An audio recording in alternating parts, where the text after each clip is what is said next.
evening, everyone, and welcome to the April 17th, 2018 work session of the Town Board of the Town of Ossining. Please rise and join me for the Pledge of Allegiance. I pledge allegiance to the flag of the United States of America and to the republic for which it stands, one nation, under God, indivisible, with liberty and justice for all.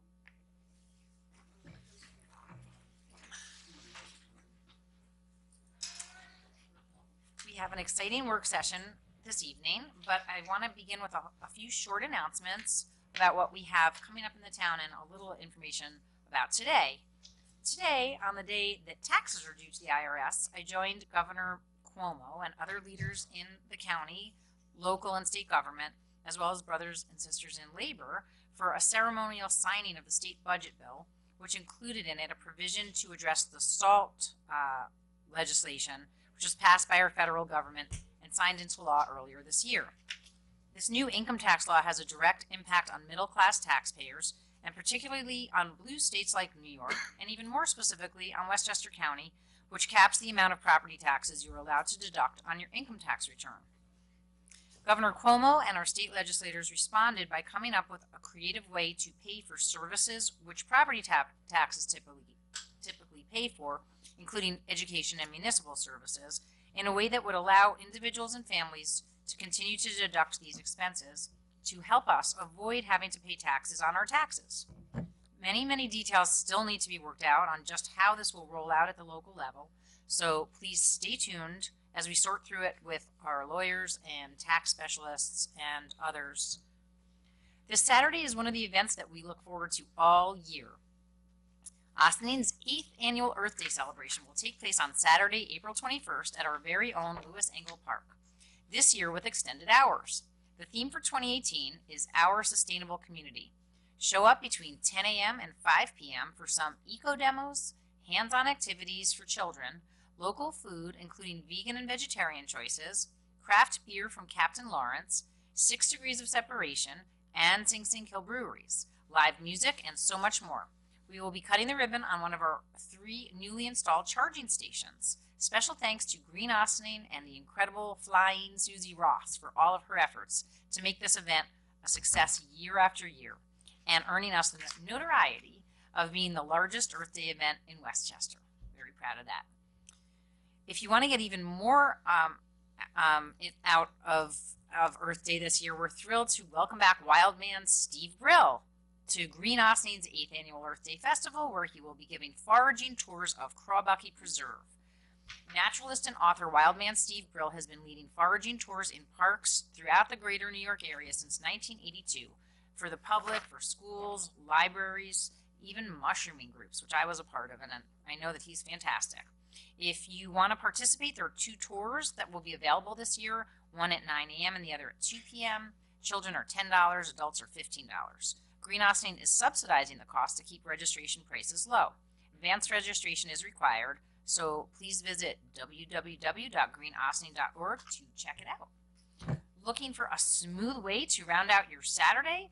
Later that evening, Westchester Collaborative Theater will host a performance by the Balesmen, a local group of musicians who describe themselves as hot jazz gypsy swing. How could you say no to that? Doors open at 7 p.m. for the 7:30 show. As it turns out, many people could not say no to that, and we learned just recently that the show is sold out, but there is still a way you can get on the wait list. If you are interested, go to email wctcompany@gmail.com, and they will put you on the waiting list. In addition to Earth Day, next Friday, April 27th, is Arbor Day. At 11 a.m., we invite the community to join us at Lewis Engle Park for our annual Arbor Day celebration. With some help and participation from the Ossining High School Environmental Club and our own town park staff, we will be planting a non-invasive tree species to complement our tree inventory. We thank Donna Sharrett for her help selecting a species that would work well at the waterfront. Please join us. To keep you in the sustainable spirit, the Ossining Documentary and Discussion Series will present a special Friday night showing of An Inconvenient Sequel on the evening of April 27th. The screening will begin at 6:30 p.m. and will be followed by a panel discussion including Pace University Land Use Law Center Professor John Nolan, Director and Chairperson of the Climate Reality Project Tim Guinea, and my fabulous counterpart, Nancy Seligson, who is the town supervisor of Mamaroneck and also the co-chair of Sustainable Westchester. I'm looking forward to this fantastic evening at the Austin Public Library, and I hope to see you all there. On April 28th, help out our friends at the Austin Historic Cemeteries Conservancy, who we will be hearing from later this evening with their 2018 spring kickoff at Dale Cemetery, 104 Havel Street. Between 9 a.m. and 12 noon, come down to learn how to clean and restore some of the community's oldest and most treasured artifacts. No experience is necessary. Just be ready to get a little soggy and use your elbow grease. For more information, email ohcc10562@gmail.com or check out the OHCC Facebook page. Finally, also on the 28th, the Austin Public Library will host a Mother's Day Artisan Market in partnership with the Northeast Etsy Artists Association. Come pick up some handmade gifts for the special women in your life between 10 a.m. and 4 p.m. A percentage of sales will go to benefit the Friends of the Austin Public Library. And do any of my colleagues have any other announcements? Hearing none. We are going to kick off our first workshop session item this evening, which is very exciting. We welcome Vikesh Subramanian, who contacted us about wanting to do his Eagle Scout project at Lewis Angle Park. He and his dad met with Mario and myself down at the waterfront a few months ago to get some initial guidance, and he's come before the board tonight to explain his proposal and take your questions. Vikesh, please join us. All right, fantastic. Get those passed out. At the screen, I would just ask if everybody could slide over.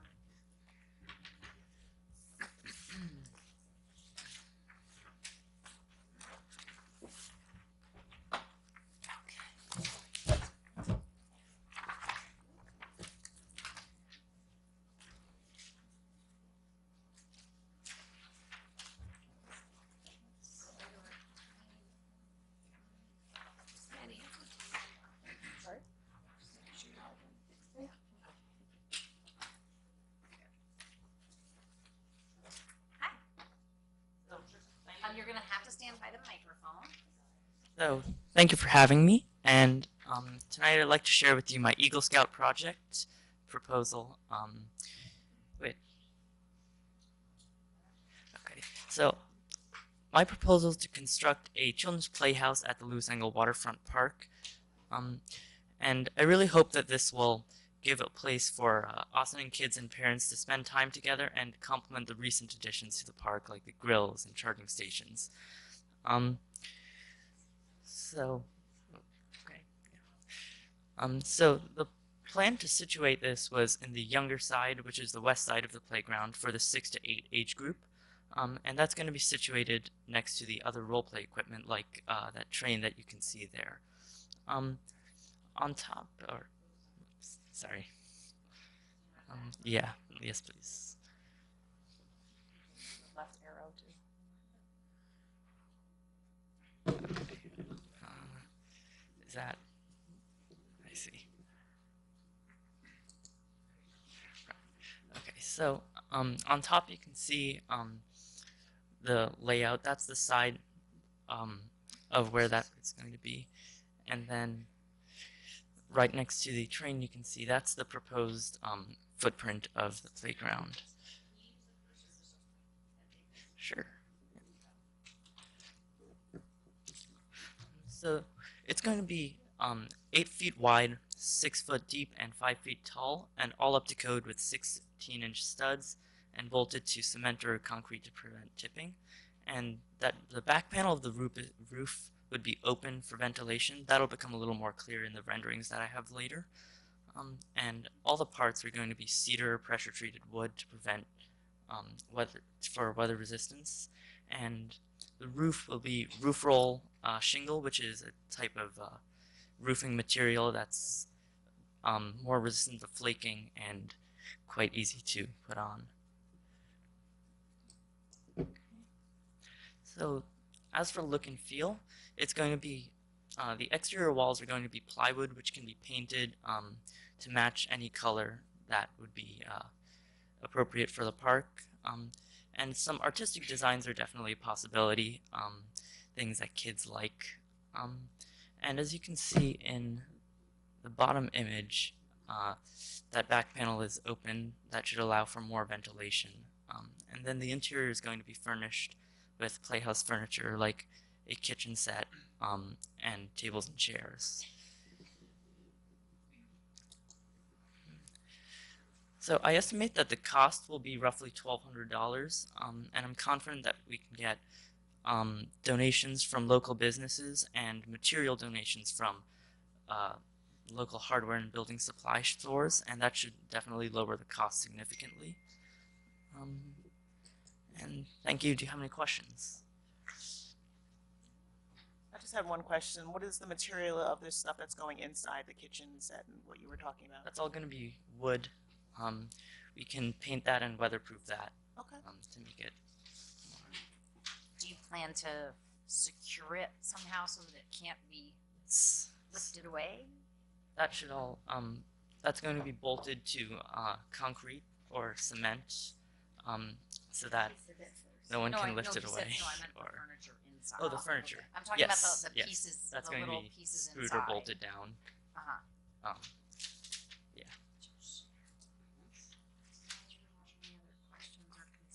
It was a great presentation. It was a great presentation.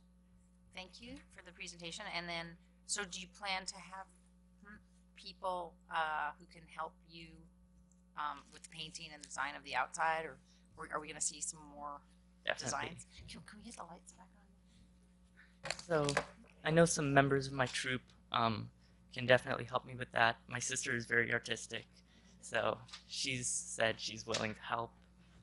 So that's So, and you will have to, I believe you're going to have to go before the village. You're going to have to meet with the village building department, right? I think we talked about that already, since the park is a town park that's in the village, and so you want to make sure that everything is up to code, and you're going to have to get, probably, you might have to get a permit as well. Okay? Who's gonna help you build it? so members of my troupe are going to help come volunteer with me.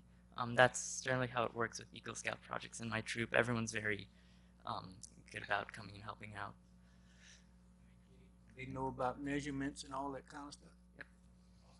I think you did indicate what the measurements were, right? It was Yes. 6 feet wide. 8 feet wide, 6 feet deep, 5 feet tall. Got it. Okay. All right. Okay. Anybody else? Questions? Concerns? I like the idea of the extra ventilation, so that it doesn't get too hot in there. Maybe a little window box, I don't know. Yeah, we want to add some things. I think it's a great design. Thanks to play with.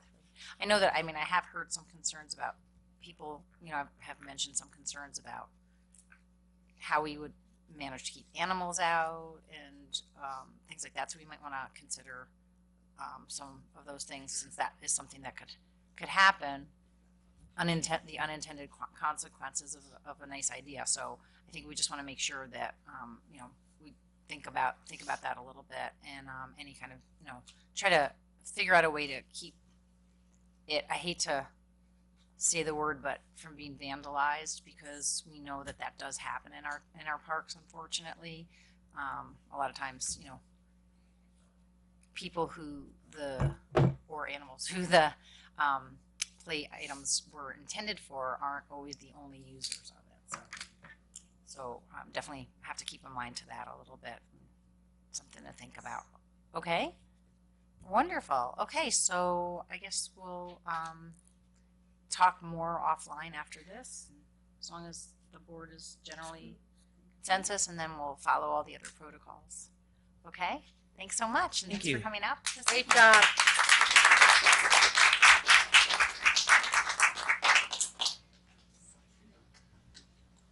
All right. So next up, I would like to welcome Dana White and Jane Botticelli from the Austin Historic Cemeteries Conservancy to join us. If you're not familiar with OHCC's work, this incredible group of volunteers helps us take care of some of Austin's most valuable assets at Dale and Sparta cemeteries, And aside from being the historical custodians of both sites, they also lead regular gravestone cleanings like the one I mentioned earlier, which is coming up on the 28th. I'm sure that they're going to mention that too. So you'll hear about it 3 times to make sure that you remember about it.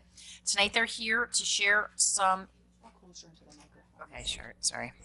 Tonight they're here to share some information about what they've been up to as of late, including their monument work and some more information about the Heritage Trail project.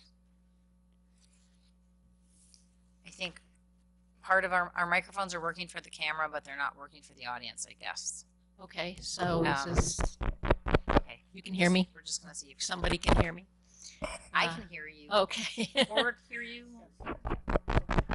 This is not on. Okay, no, all right. No, we're not getting any amplification. He can hear us, but we don't have any amplification. Okay, so we'll speak up. Okay, All right. Uh, Do I need to move to the side again? Okay, let's slide over again. One more time. Welcome, Jane. thank you very much, and thanks for having us tonight. I'm Jane Botticelli. I am the treasurer of the Ossining Historic Cemeteries Conservancy. We have a board that meets regularly to run this organization, and many of them are here tonight. Our president, George Weeks, is here. Patty Bassick, our secretary, Pete Connolly. Let's see. Fern Naked, who else is here? Okay, and myself and Dana White. We also have Fern Casada on our board and Martha Masidi. So we have a great group that has embarked on a very special project in Dale Cemetery, and the details of which I am going to turn over to Dana White. She'll do our presentation. Thank you. Do I advance it by pushing this? Okay. Thank you, Supervisor Levenberg and the rest of the board for inviting us here this evening to talk about the Dale Heritage Cemetery Trail, which we are in the process of completing, phase 1, at least. My name is Dana White, and I'm the Ossining Village historian. I worked closely with the board and Martha Masidi, the former town historian. She couldn't be here tonight because she's working, but she was in many ways the project manager, and she kept us on task. The OHCC was incorporated as a nonprofit in 2013. Our mission is to preserve, enhance, and share the beauty of Dale and Sparta cemeteries for the benefit of present and future generations.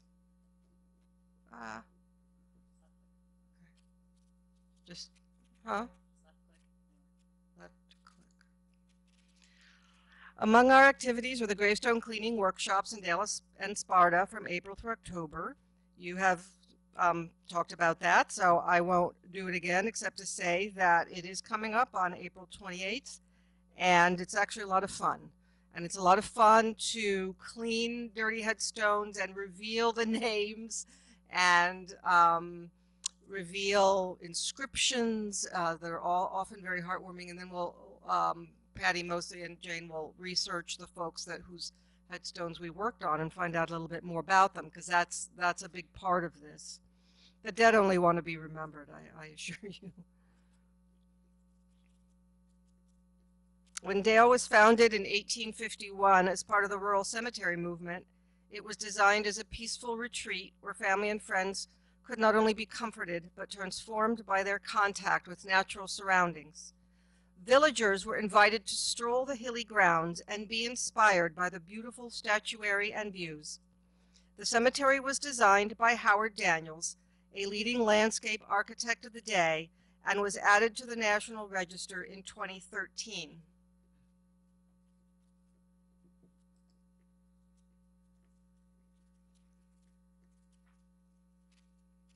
I have a Mac, as you can tell.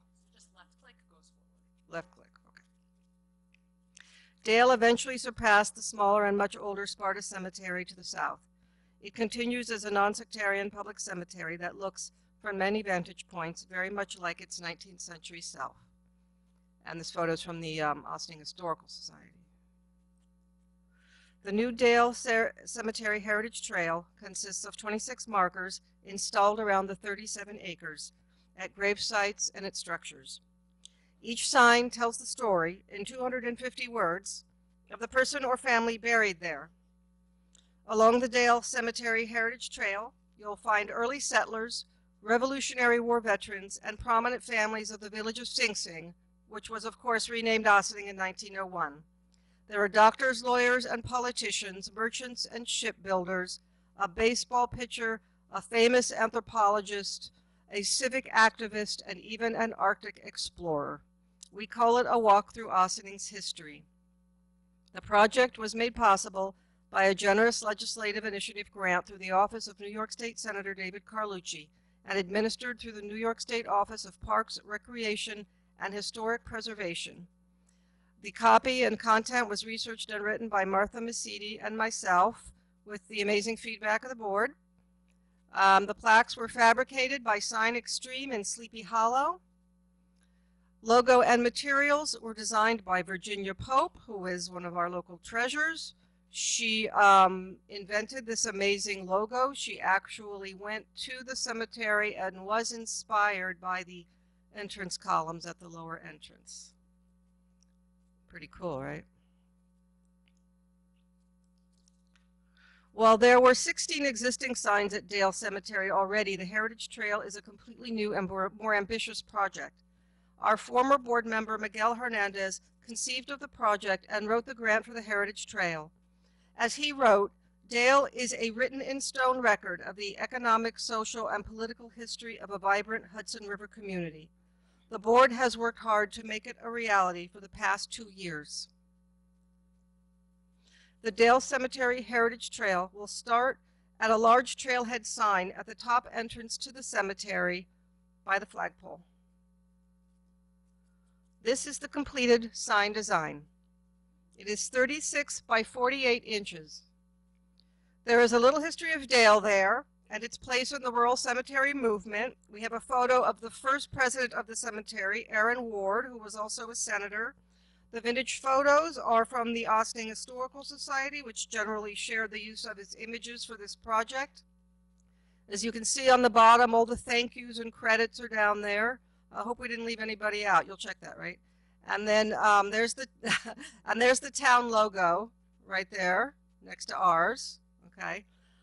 There will be a map available in a brochure in a covered box nearby with more history of the cemetery and specific locations of the signs, which I think have numbers on here, right? But the brochure is still in progress, but it's going to look great.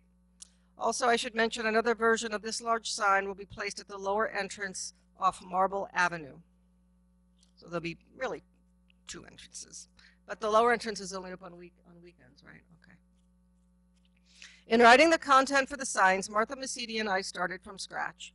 We made a special effort to not only convey the person's accomplishments, but to be specific about their ties to Ossining and the role in the history of the village. The new signs are larger and have images on them now. Here's a before and after. There's the previous sign on the left, and then as they look now. Munson Lockwood was a, as it says, attorney, prison warden, and military officer. We didn't have a picture of him, so we used a vintage etching of the prison where he was warden. The new signs stand taller than the previous ones, approaching the Elijah Hunter grave site. The previous sign looked like that. The current sign looks like this. As you can see, we've already got a bunch of them in the ground. Thank you, Pete Connolly. And his crew. In choosing the new grave sites for the Dale Cemetery Heritage Trail, we wanted to take a broader view of Sing Sing and Ossining. We added women where none had been before. Shockingly. You're welcome. So you will still find titans of industry like Benjamin Brandreth, who had the pill factory down on the waterfront. There's a close-up. But you'll also now find his granddaughter, Frances Brandreth Kane, a.k.a. Fanny, a prominent civic leader in the late 19th and early 20th century. She was the reason we had the Historical Society, the District Nursing Association, and quite a few other. She also hired the village's first policewoman to patrol the local disorderly houses. That didn't, I don't know, it didn't work out too well. We also added more everyday people who made the village run, like the Jenks family, a well-known river clan. This is a photo of their ship, the Sarah A. Jenks. This is how the plaque looks next to the headstone for Jacob and Sarah Jenks. We kept most of the existing members of the Heritage Trail, including more contemporary members, like Judge Charles Bryant, a former town supervisor. As you can see, some of the images are in color, which is nice. And Sonny Sharrock, his sign is still in progress, but this is the photo that we'll use. He, of course, was a jazz guitar pioneer, native of Ossining. But we also added people like Jesse Collier Jr., another town supervisor, and a popular mayor in the 1950s who descended from the Collier shipbuilding family of the 19th century. They have a sign too. As we add more people to the Heritage Trail, we will do our best to include women and people of color wherever possible. We created signs for the important structures, including the superintendent's cottage, which we're hoping to restore someday. Yep. The receiving vault, you can see the sign over there on the right, to the right of the entrance. And the entrance pillars, all made of Sing Sing marble, the prison quarried stone used for many of the structures. We're also going to be installing 3 black steel benches along the trail in shady spots with great views for quiet contemplation of such issues as life, death, and taxes. The Dale Cemetery Heritage Trail benefits the entire community. It's public and it's free. Historic cemeteries hold a fascination, and not just ghost tours. To quote Miguel Hernandez's grant application, the trail will educate people about the culturally rich relationship between past lives and how they intersect with those alive today. Visitors will have a direct understanding of how history, environment, and landscape design combine to create a feeling of human connectedness with a special time and place. In the 19th century, people would picnic among the headstones, and while we're not suggesting you do that, though you can if you like, the Heritage Trail will encourage people to get outside and enjoy nature while learning about local history along the way. Anyone who wants to try and walk and read all 26 in an afternoon is going to get quite a workout. That brings an event to mind. Okay. It can become part of state and local historical events such as the New York Path Through History weekends, which happen twice a year. So save the date.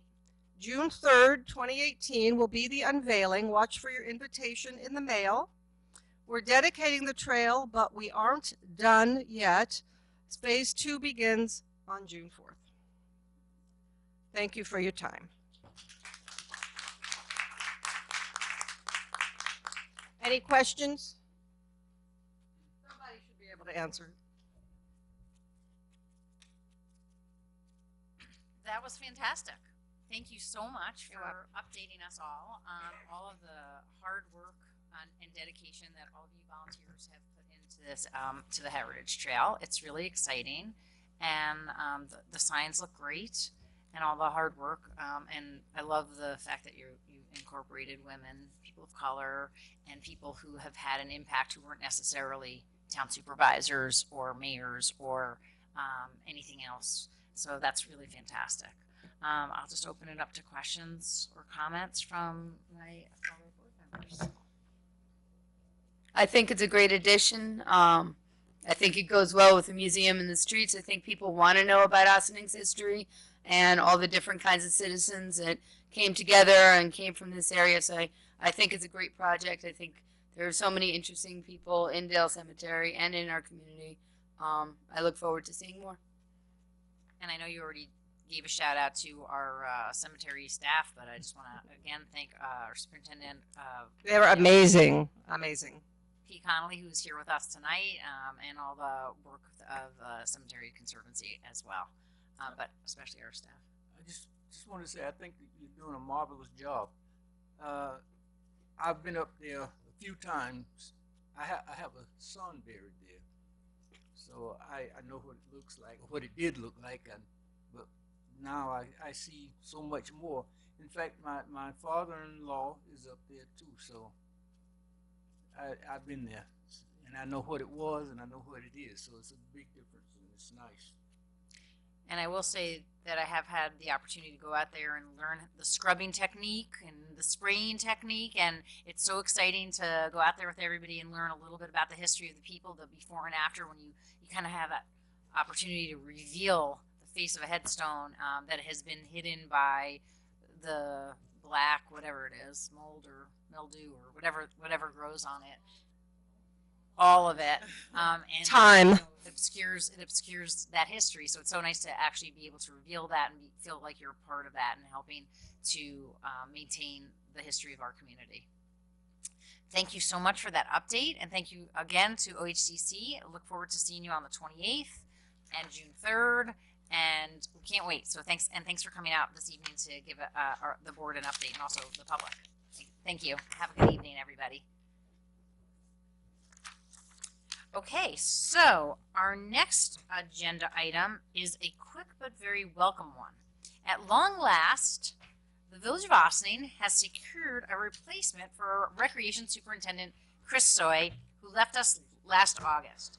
If you aren't an insider, it may be news to you that while the town and village run different parks departments, we share our recreation function. And as a result, Bill will now be our go-to for all programs in the town, including the organic, well, not all programs, recreation programs, the Organic Community Garden at Cedar Lane Park, the Cedar Lane Art Center, the Cedar Lane Dog Park programming, our Independence Day fireworks celebration, and our Ossining Summer Concert Series, as well as Mind, Body, Spirit Ossining. I have had the chance to meet with Bill already. I'm so pleased to welcome him to Ossining.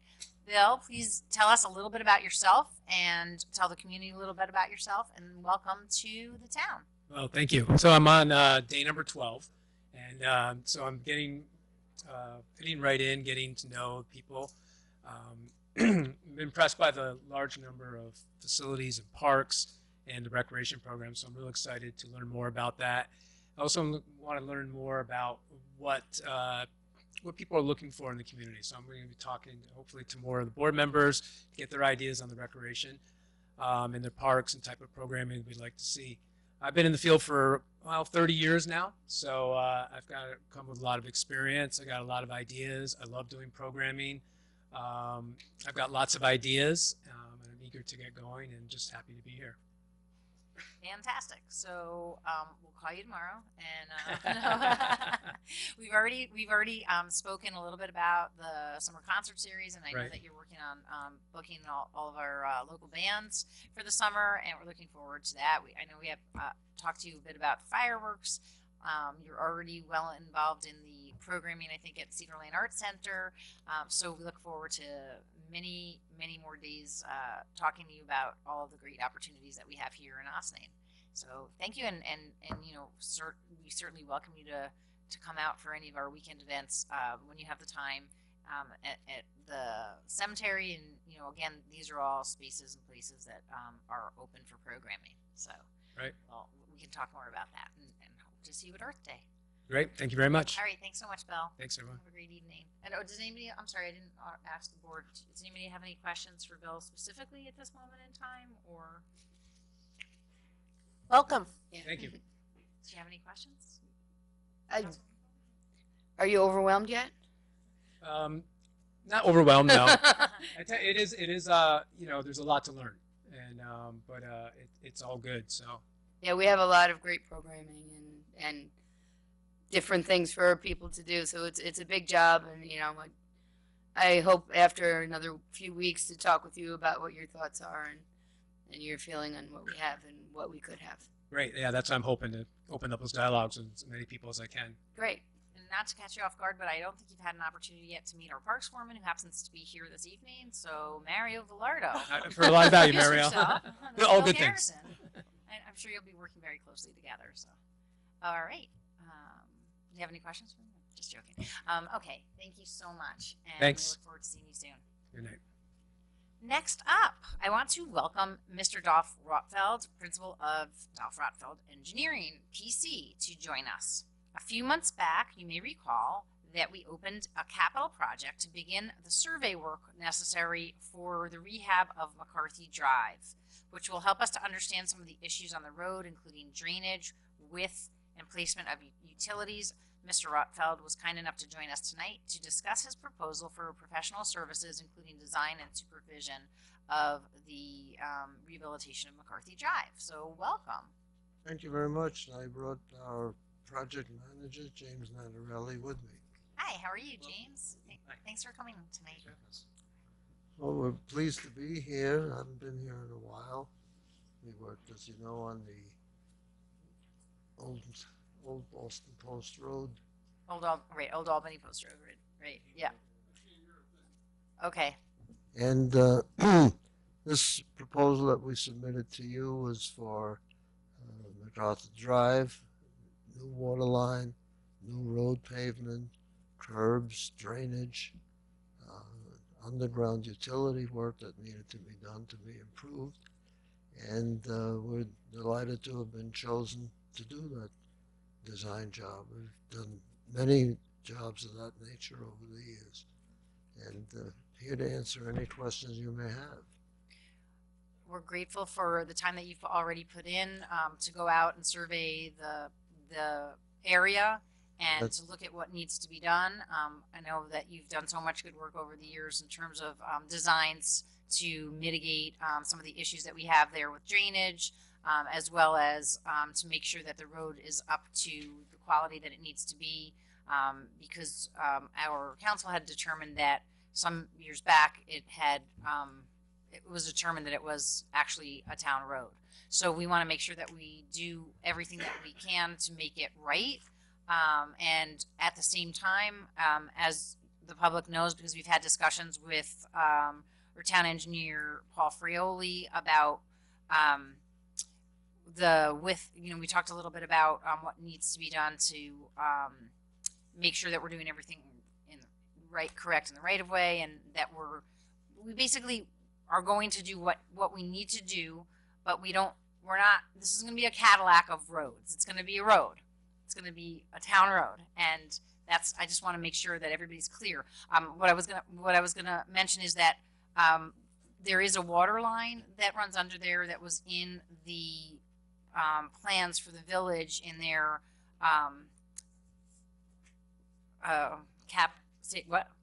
capital plans for all of the water lines that need to be fixed. And it was in the plans to take place in 2019. And since we are somewhat beholden to the village for those fixes, we determined that the time that it would take to do all the design and all the prep work would line up nicely with that 2019. So we want to make sure that we do everything all at once. We don't want to lay down the road and then have to dig it up again that's the last thing in the world you want to do. Right.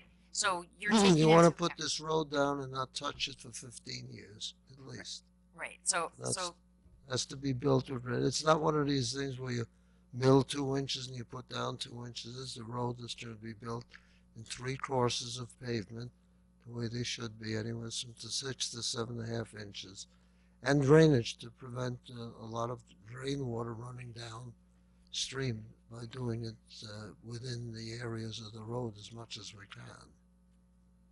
James has been familiar with that kind of thing. James, do you want to talk a little bit?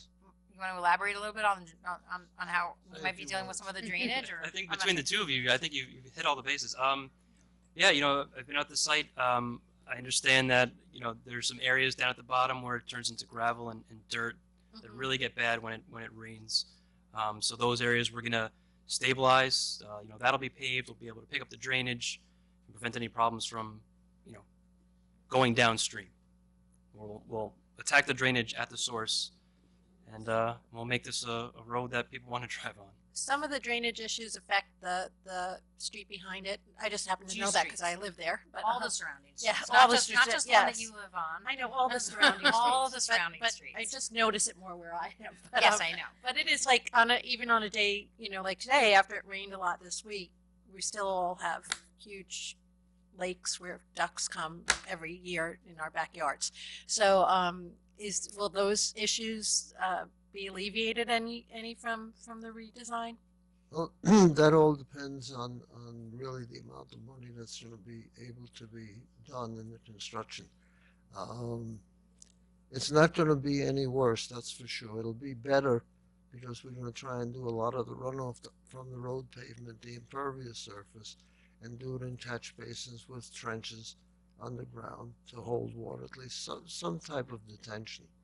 One thing that's good is that the road is pretty much on the high side of the adjoining properties on either side, so we're not getting extra runoff to be concerned with from Right. the houses coming out.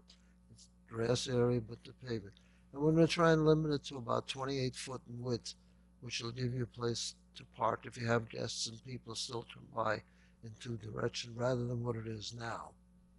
So just to repeat, because I see a lot of people shaking their heads in the back because I don't think you can hear. Is that correct? Is that why you're shaking your head? Because our microphones aren't working. Okay, our microphones aren't working, so we're just you said it was going to be about 28 feet in 28 feet in width, and there would be 3 subsurfaces. Did you say, or Three crosses. There's a base cross, a binder cross, and a top cross. a base cross, a binder cross, and a top cross?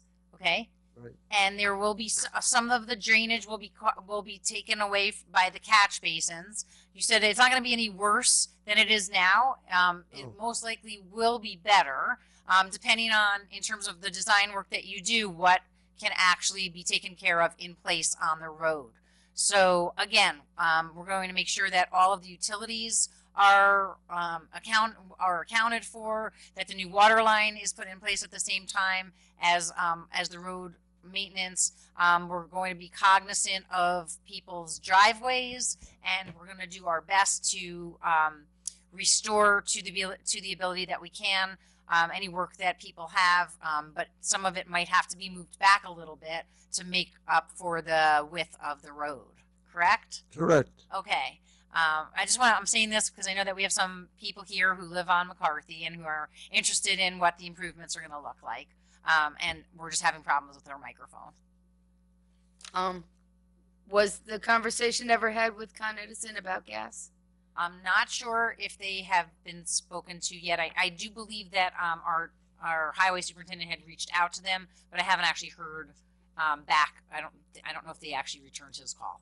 Okay, so would he have to work around that also? Yeah, they'll be working with Con Edison for sure. Okay. Yes, we generally on utility work, they will present a plan to us as to where they want to put the utility and how they want to manage the construction and installation. Okay, so that's a part of what your proposal includes. I will say to the neighbors that there isn't a gas line out there now, as I understand it. But if you want gas out there, you might want to collect signatures and present that to Con Ed yourselves, because there's a good chance that if they know that there's an interest from the entire block, they might be interested in putting a gas line there. But you should probably have that conversation soon. They've been busy. Okay. So, all right. Are there any other questions from the board for either of these young gentlemen? All right. Well, thank you so much for coming out this evening. We're not, unfortunately, if you'd like to ask him some questions after, since it's not an open meeting, it's a work session, it's an opportunity for us to talk about this, but you're welcome to catch him on his way out, okay? And we will have additional meetings when the public can speak about this. All right? Thank you so much. Thank you. We'll gladly hold court in the court.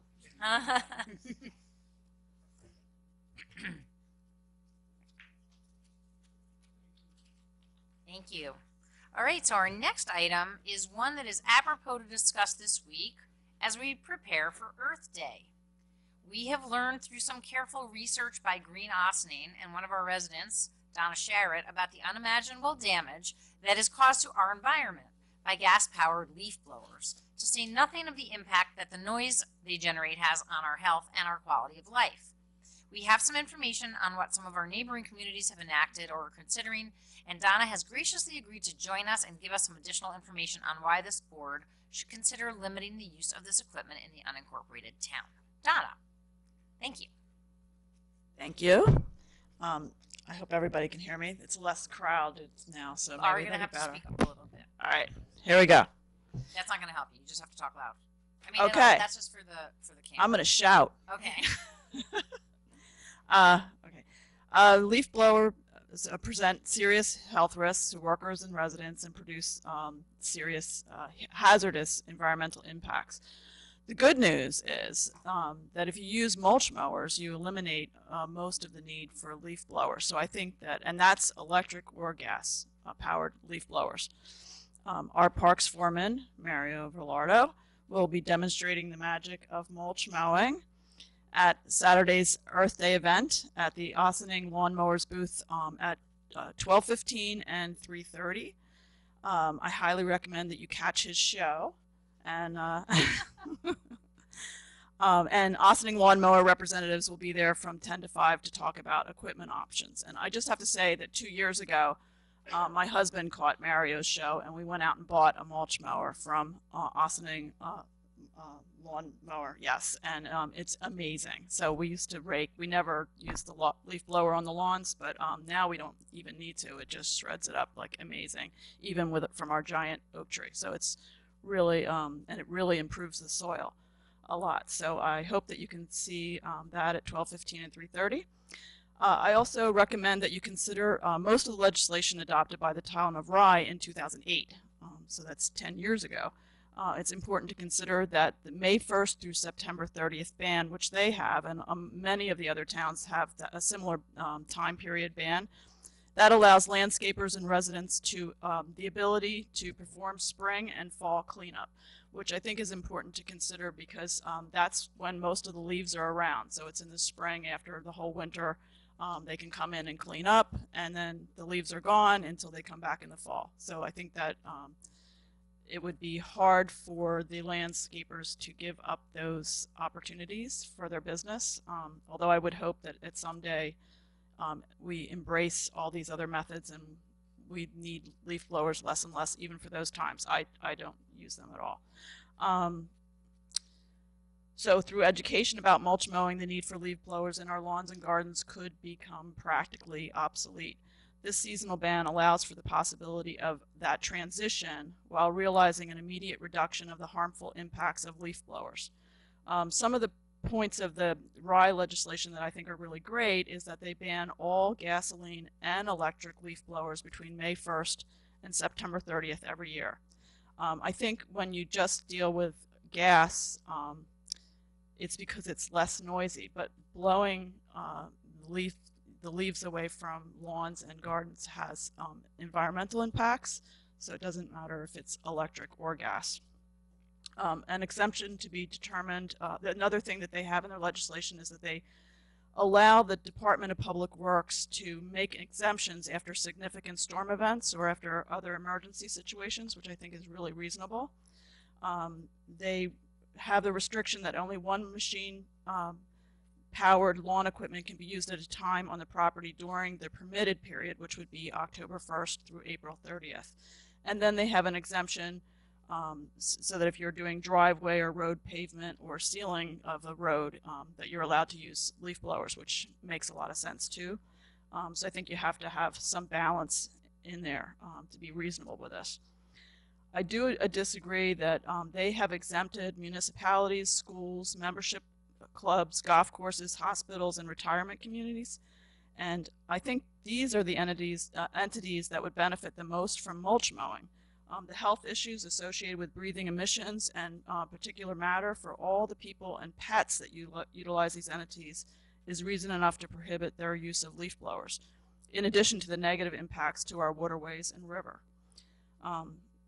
Considering we just had the presentation about the cemetery, that is a unique usage, and I think that there should be some exception status given to cemeteries based on an understanding of their need, with the requirement that any leaf blower use be minimized to the maximum extent practical, with very limited usage during the prohibited time period, particularly when it's near residents.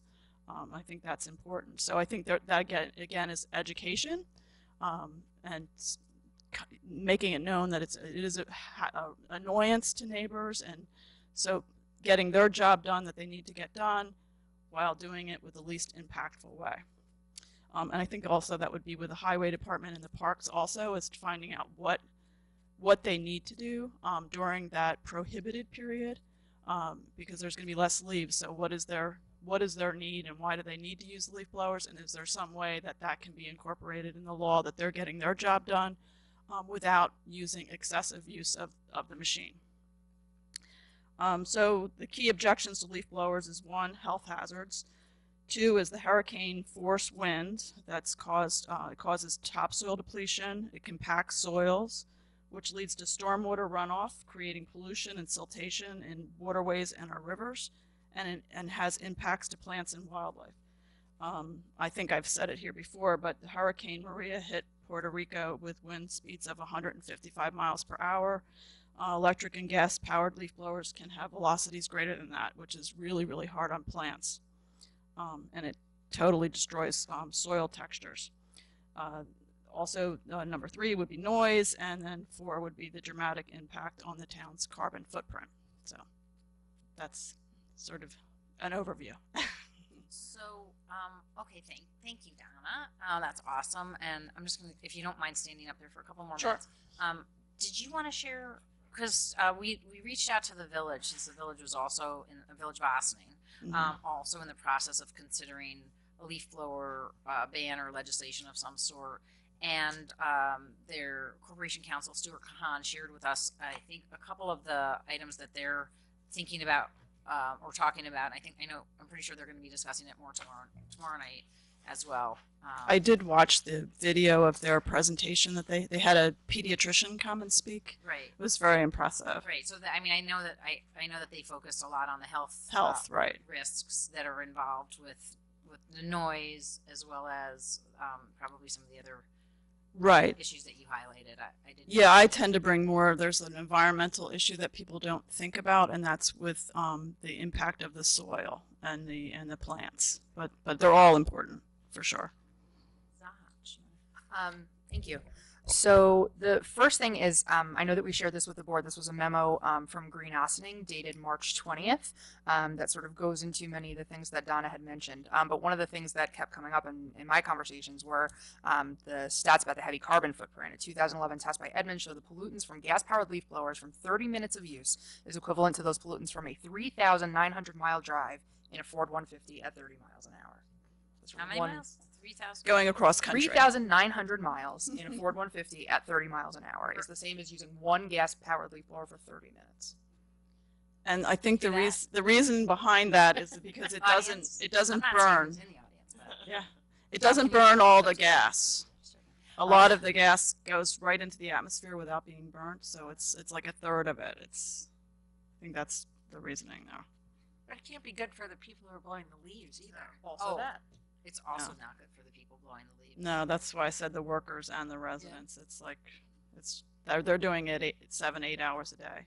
Yeah, I know that they are required to. Yeah, people focus on noise, but that's only one component. I'm sure they're wearing a mask as well. No, well, some might.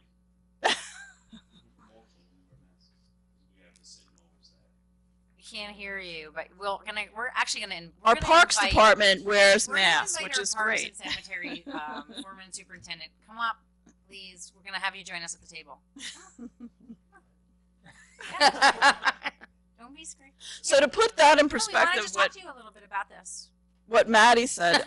This is the board, and we're considering legislation, so we want to know, how we draft it so that it This will. is really going to impact you, so we want to hear what you have to say. You're here. Unfortunately, Michael O'Connor from the Highway Department couldn't join us, but we wanted to sort of just get your input, because we know that you're highly connected to your gas-powered tools, and so we wanted to get your perspective, at least from to hear a little bit about and Mary, you can also talk a little bit about the mulch mowing and how that plays into your use of the other equipment. Like, do you have to use it less, more? I want to hear from you, and I know the board did too, from you about your use of gas-powered leaf blowers. Well, we've been mulching for I think like 3 or 4 years now, and the use of our blowers has cut down quite a bit. We do still have to blow areas that our mulching machines can't get to, We use them mostly on the roads, So, on the sidewalks. impervious surfaces. Right. But on the ball fields, if we do take a backpack just to get the leaves away from the fence, that's about it. It's all, we mulch all year long.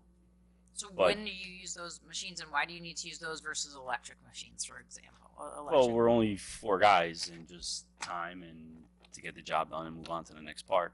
The areas that do collect a lot of leaves where we can't get to with our mulching machines, it's just a lot of leaves to blow.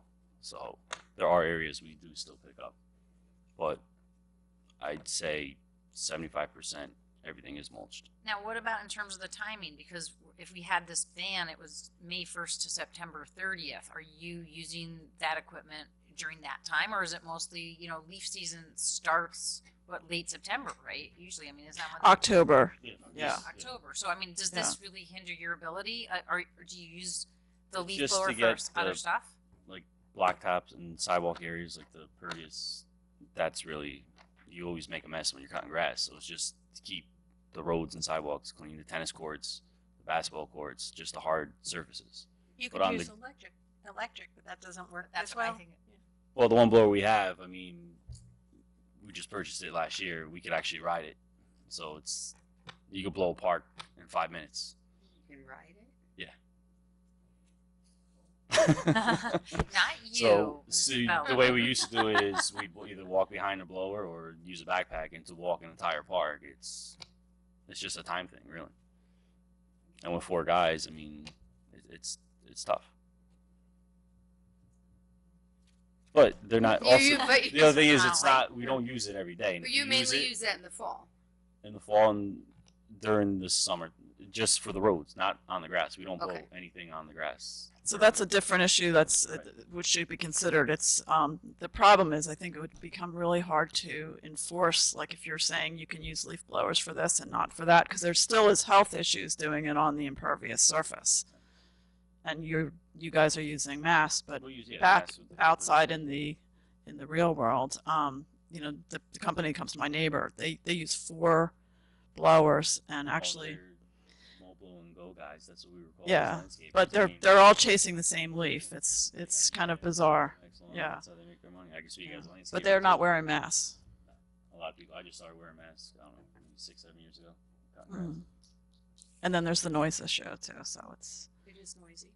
I mean, I know I've seen presentations from landscapers who swear by the electric leaf blowers for their own benefit. So they're especially on the smaller properties. I mean, some of the issues that we've heard about from other communities is the legislation kind of changes based on the size of the property. So an electric leaf blower might be harder to use a large, you know, over an acre parcel.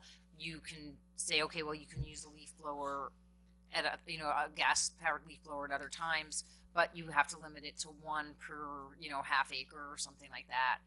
So you're not having 4 all at once. So those are some of the other considerations I know.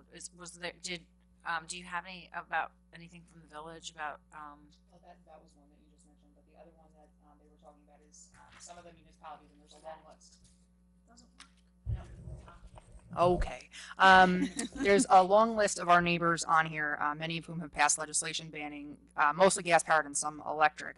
But some of the things that I know that the village was discussing was also differentiating between like a single family homeowner using a gas powered leaf blower and like a contractor. So if you were to hire somebody, and the village board is not inclined to make that distinction. So they're not really interested in saying, you know, if you're a multifamily property or something like that, your contractor can't come in and use it, but if you're a single family homeowner, you can, or vice versa.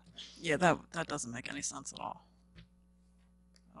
Yeah. To consider that or to not consider it? I To differentiate. no, I'm saying that there should be a ban. Right. and- It shouldn't differentiate. Right. Any communities have. Yes. And they've Yeah. done what you mentioned about the half acre. So every property that's smaller than a half acre in size is, you know, falls under this legislation that they can't use the gas powered blower between, you know, May and September or whatever. But if you're on a property that's larger than 1/2 acre, you can. And in some cases you can use more than one. And this is sort of the clever way that a lot of municipalities have gotten away from putting it on themselves, basically. So they say, oh, all of our parks are over a half acre, so we're fine.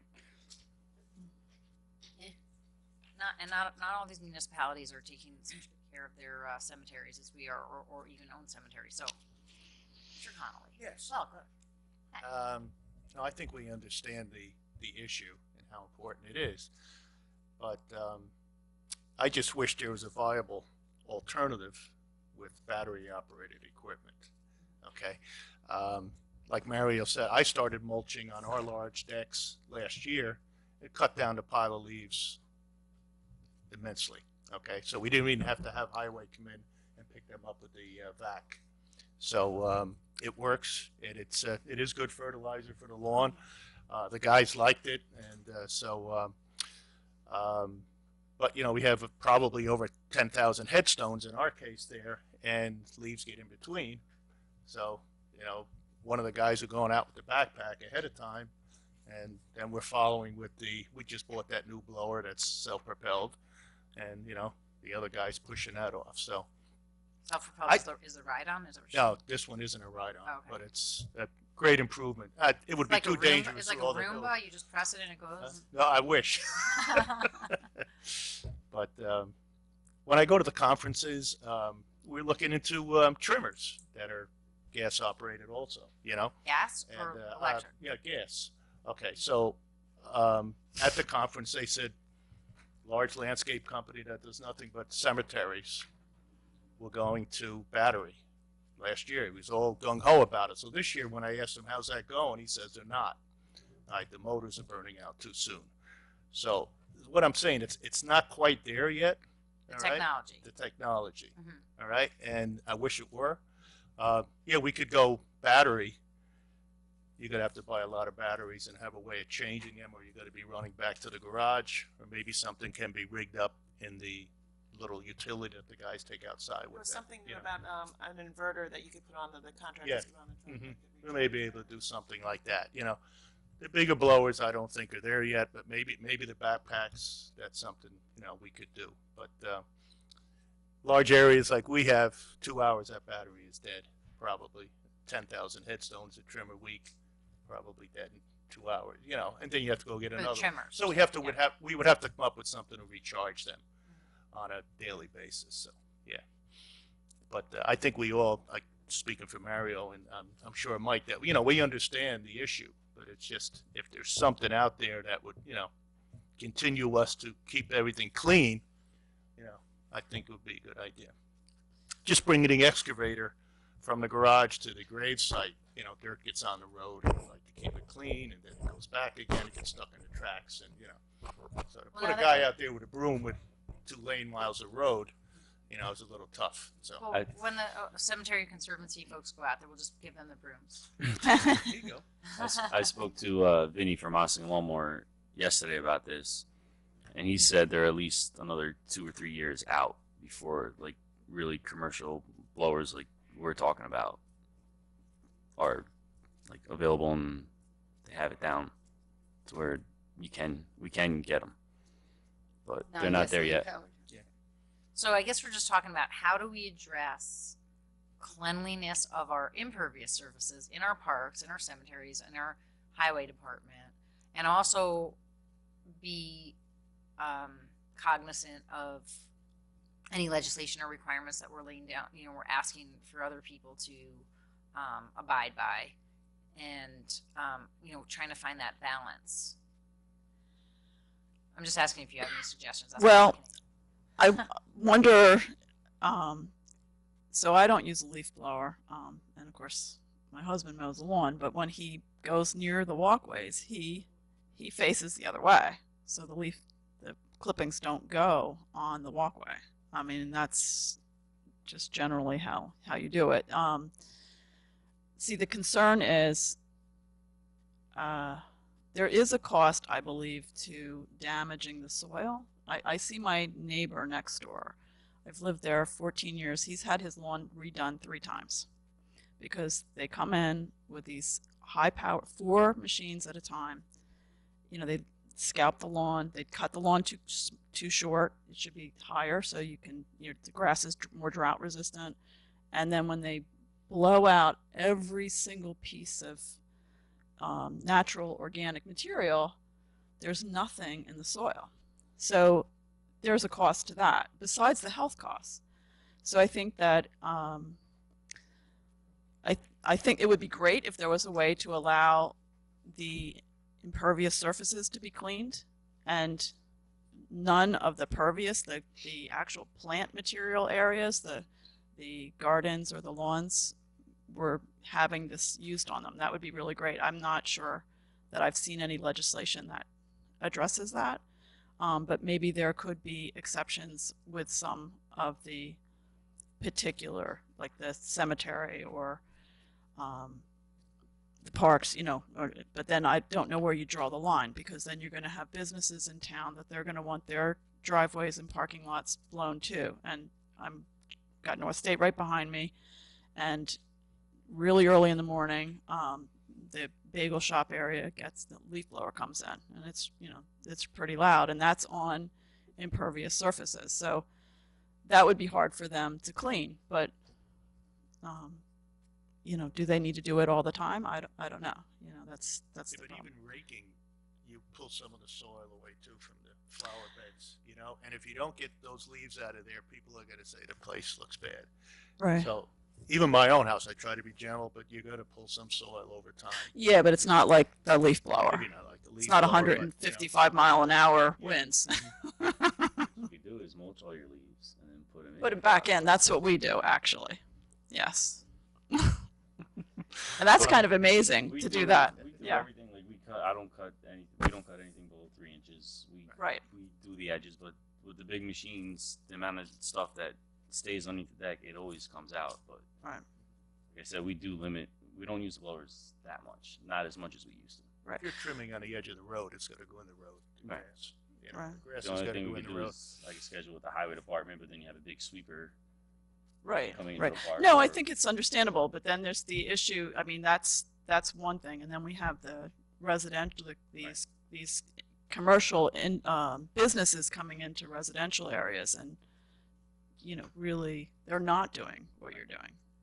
So, and I don't know how to get to that point. You like RISE legislation right now. We also heard that Irvington just passed.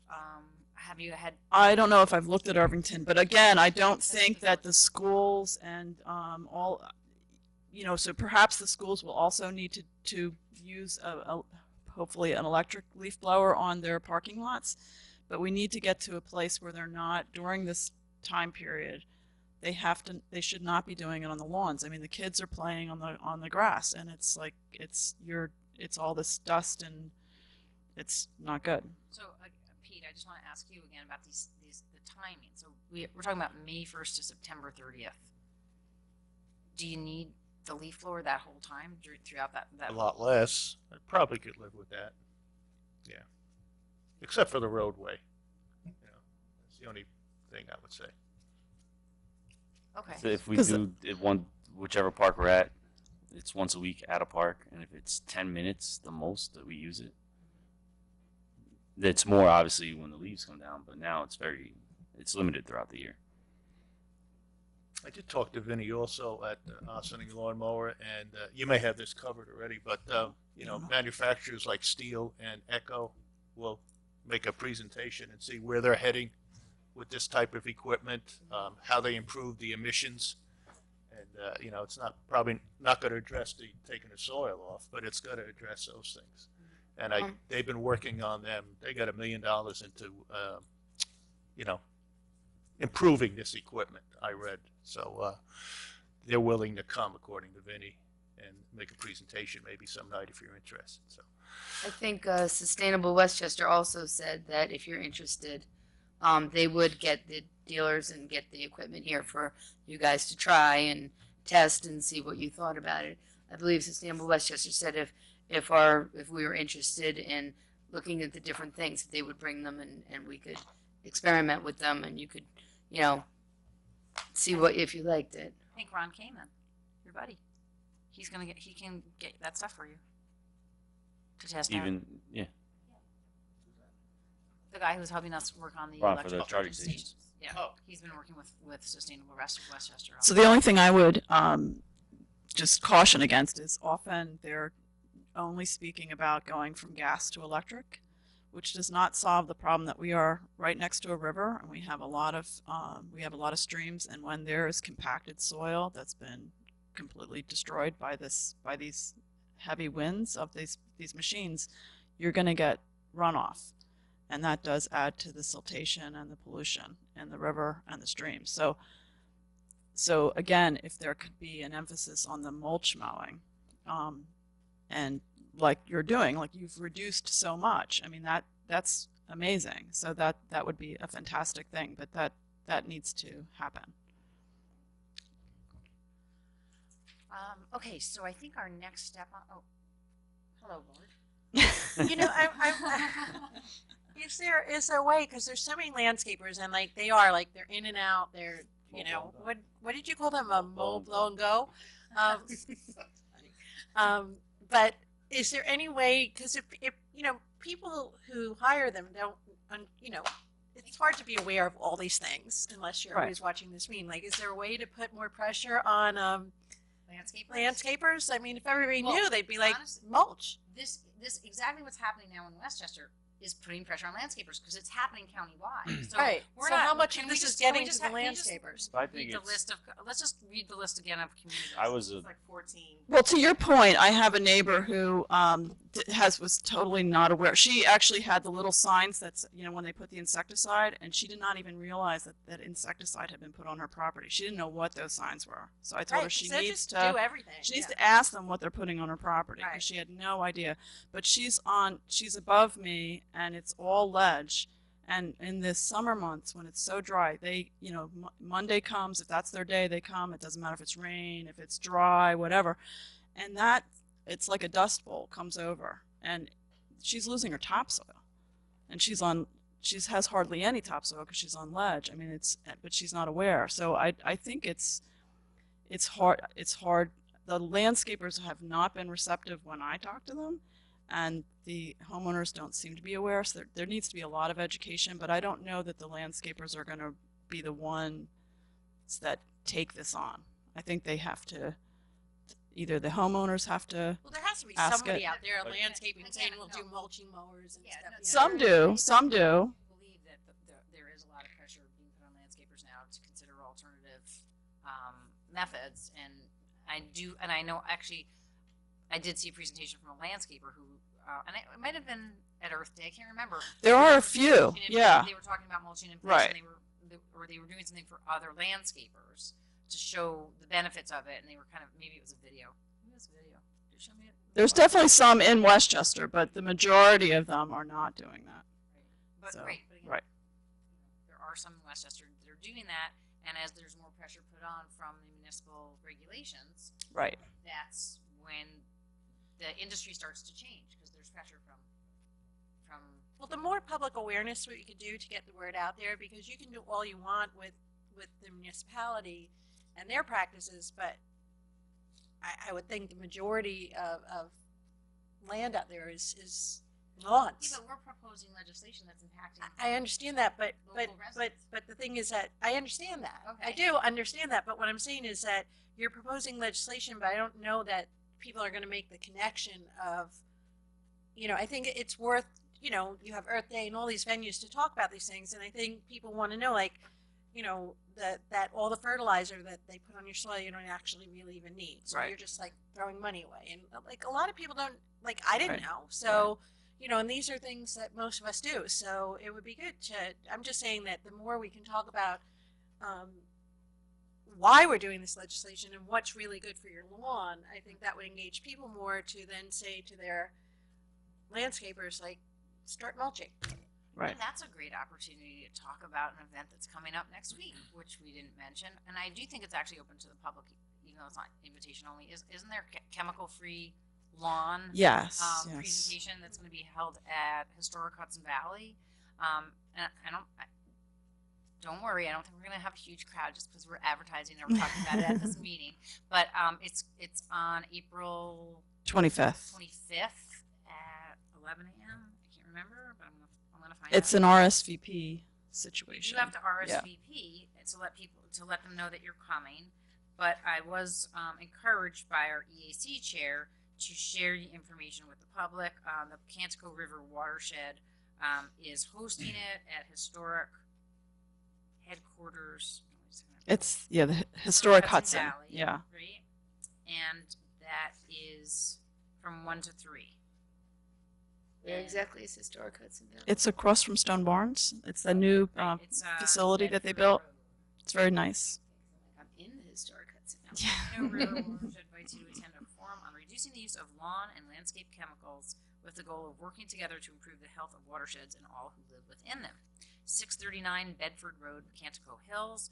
RSVP by emailing info@perfectearthproject.org. Basics of perfect chemical-free practices. And when is there are a that? number of interesting speakers, and that will be Wednesday, April 25th from 1 to 3 p.m. at 639 Bedford Road, Cantico Hills. So that's another opportunity to learn more about how to have chemical-free lawn looking beautiful. Donna? And I'm going to have a booth right next to the Ossining mowers, lawnmower, and there's actually going to be one of the cooperative extension agents is going to come and be there too. So if anyone had questions, that'd be a good time to. Is it possible for residents to contact Cornell Cooperative, or are there, researchable, like are there documents that you can get or pamphlets you can get somewhere, or can you get them online through Cornell Cooperative about what, and I'm not really sure I'm going to be able to take off work Wednesday to go to this particular seminar, although I'm very interested in the topic. So I'm wondering what other venues I might find this information at. Well, that venue is going to be specifically about the chemicals. So if you want to know like the practice of how to take care of a lawn, like the actual cultural things, that would be something you could call Cornell about, and or go online. There is an organic lawn care manual that's available through Cornell, the mothership, as it were.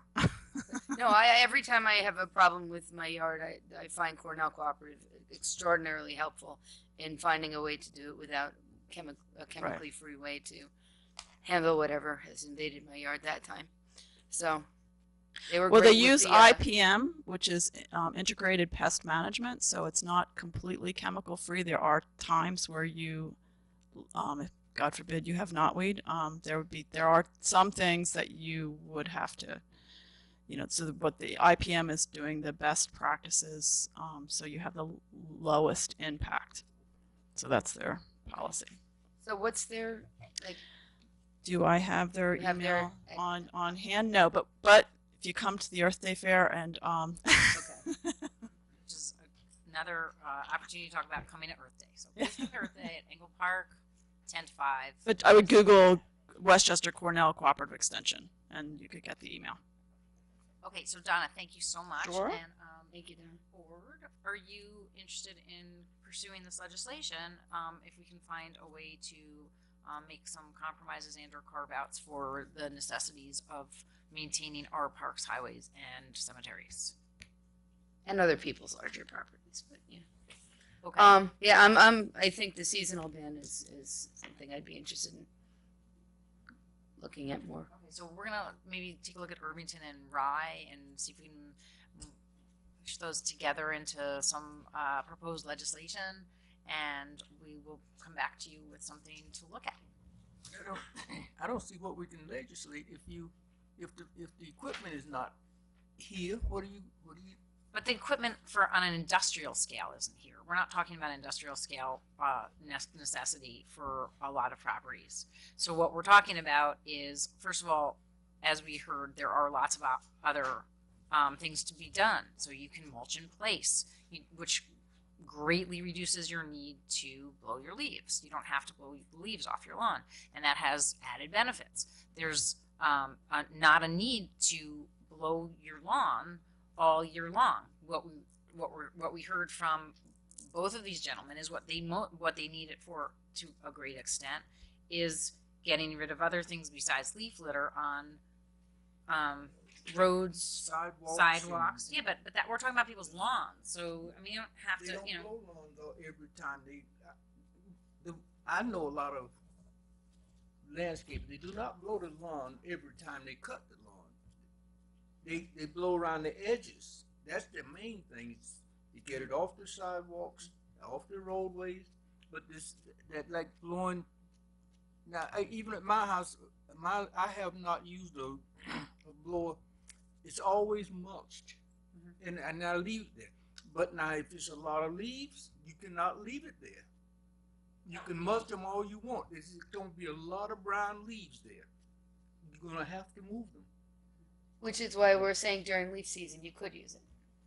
This It is would not during only leaf be season. during lawn season. Okay.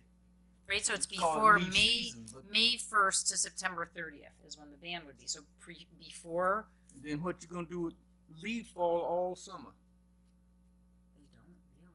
Yes, they do really. Not to any large extent. No, And a but few if you leaves got on your 'em- lawn. If you got them on your lawn and you cut them, you're going to see them. A lot of them. Yeah, but it's good for your lawn. Well, they break down. Eventually, they break down. Yeah, The thing is, eventually. with our mowers, I could take a pile the size of this table and bring it down to nothing.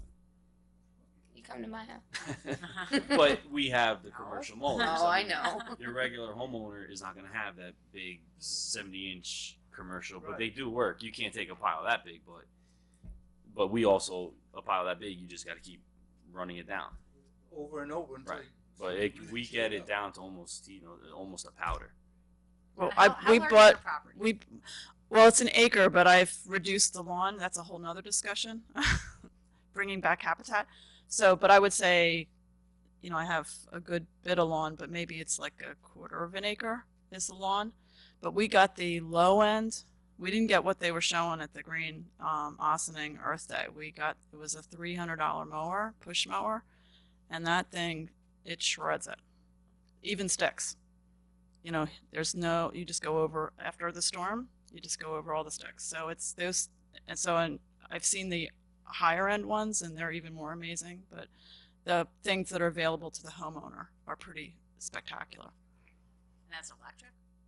Or is it? No, that's it's gas. That's gas. It's a gas push mower. Got it. But it's, Right. it's the one that mulches in place. It mulches in place and it's like lickety split. It seems That's to a like, mow. it seems to move itself, and we're on a big hill and it's just kind of amazing. So compared to what we used to have, which was so. All right. So anyway, we're going to come back with some proposed legislation, and we will hear further opinions on it from this board. All right. So finally, thank you, Mr. Conley, and I'm going to invite our Parks Foreman Mario Velardo up to the microphone. You can take the other microphone. Mario and his staff have been busier than usual these past few weeks after some very bad weather and what has seemed like an endless winter. We asked him to come visit the board and get everyone up to speed on all of the capital improvements that have gotten underway since he visited us in December, as well as an update on when we can expect our parks to be up and running for full use. So, Mario.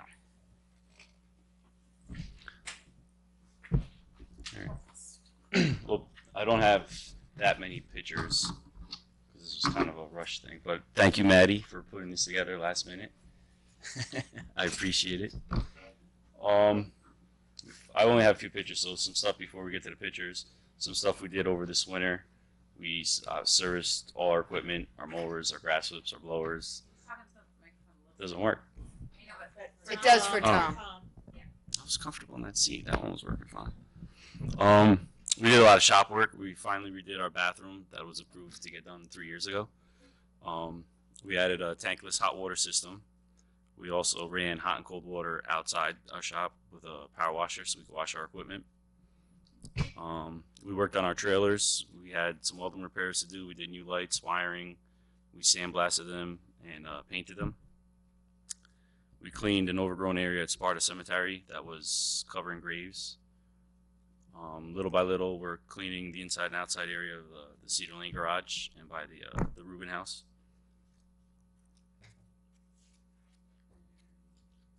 We plowed a lot this winter with the highway department. There was a day that we helped the highway do paving and road. We helped the cemetery out a couple days. I think the rest are with the pictures. Oh, and we also cleared out the parking lot at Ryder Park for the extravaganza. It was starting to look like a junkyard up there, so it's pretty much down to we removed all our dirt, the materials, all the trucks. We just had all the trucks we went out for auction. We still do keep some of our stuff up there because we have nowhere else to put it, but it's a lot cleaner.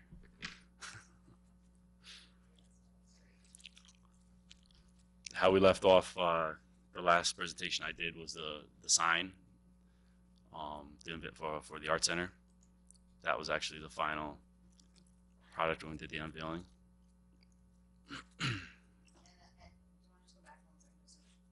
How do you go back?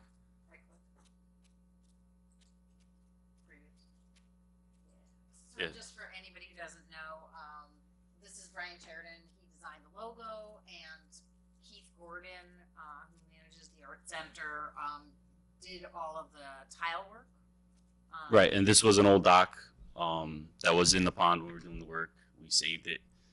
We took it all apart, denailed it, we tongue and grooved it, we did all the routering, and then put it all back together, and that was the final result. That's Marco. He's one of our parks workers. We installed doors in the 3 classrooms at the Cedar Lane Art Center. As the buildings get more use, they wanted to be able to lock the classrooms when the theater room is being used for other things other than art. This is the middle classroom where the wheels is, and this is the common room for the garden and the art center. This is one of the charging stations that we had to do. We did 3 altogether. This is Ryder Park.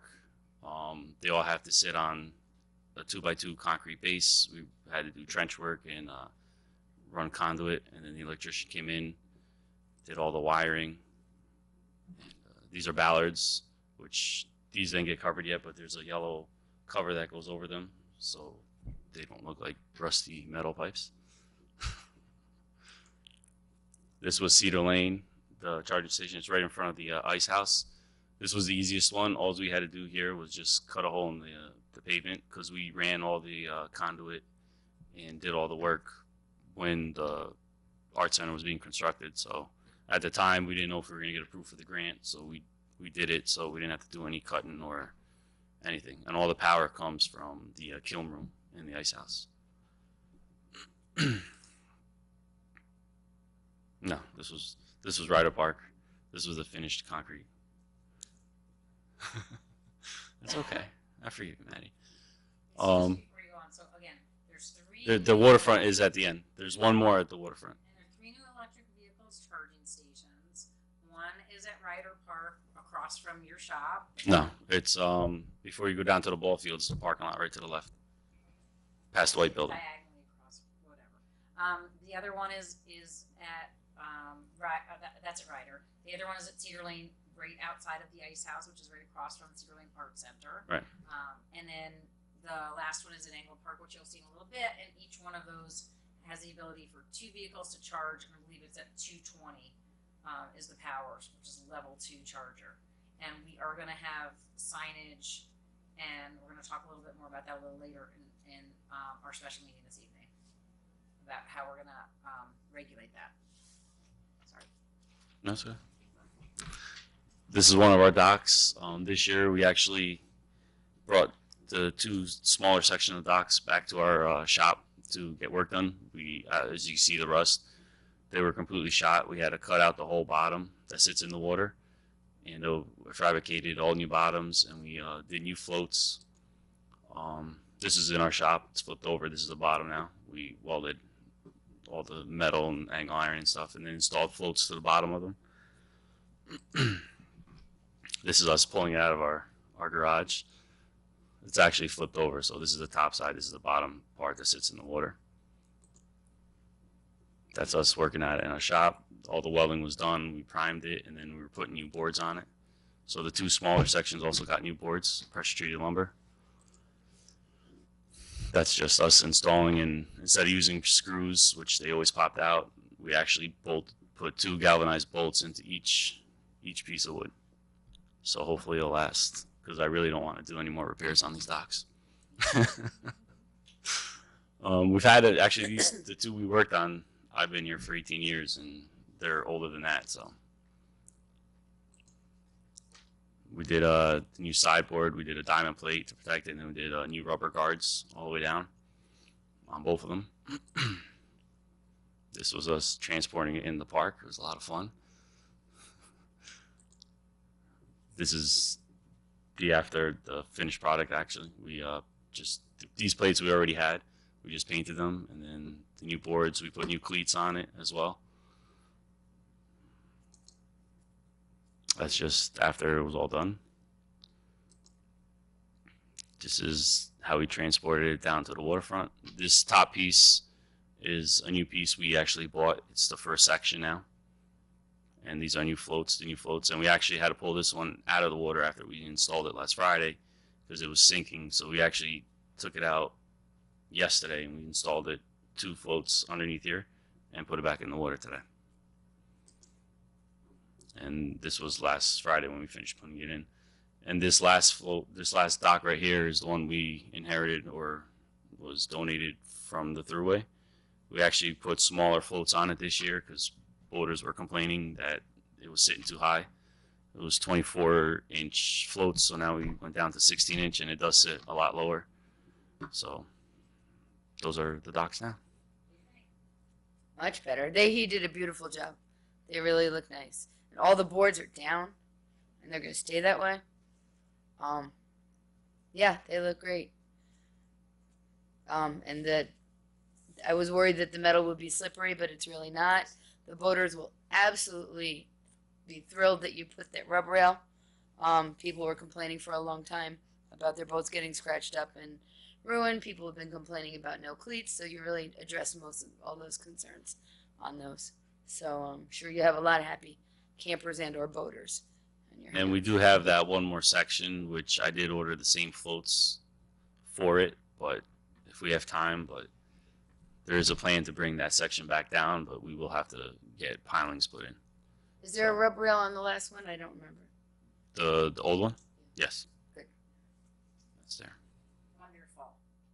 Happy to hear from our boat and canoe club. Past Commodore. That gets the 2 thumbs up at least. Yeah.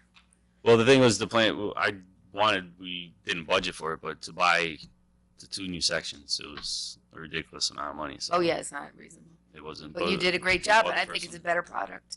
So, as usual, you came through. We still have a sand problem, but I don't know what to do with that. So. Yeah. We'll see. Clean up our ramp. Oh, that was actually today. We took it, so it's a daytime picture. So we put it back in. So right now, when we were on it, when we were doing it, this section right here was sinking with the weight of myself and Marco on it. So.